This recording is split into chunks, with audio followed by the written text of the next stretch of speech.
every year, coming into spring and fall, I take the opportunity to top dress my garden beds and other parts of my garden too with some high quality compost. And now is one of those times. Okay, compost is in place. Now, before I spread it across the bed, there's one thing that I always do, and that is to broadfork. And the benefit of this is opening up airspace and opportunity for the compost to go down into those openings. So I really like this because that provides some extra air into the soil and root expansion opportunity.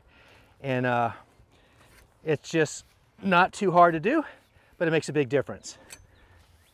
2 tub trucks down, 1/2 to go, and I will have nice even coverage here.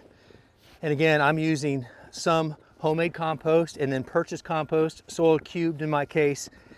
And I'm telling you what, this is good stuff. But what's happening here now as I spread this out, all those holes I created with the broadfork, a lot of this compost is going down into those holes and enriching the soil further down. Now, even if I didn't broadfork, which you don't have to do, the worms and the microorganisms will bring it down, but this is just a faster way to do it with the added benefit of the better infiltration and more airspace in the soil.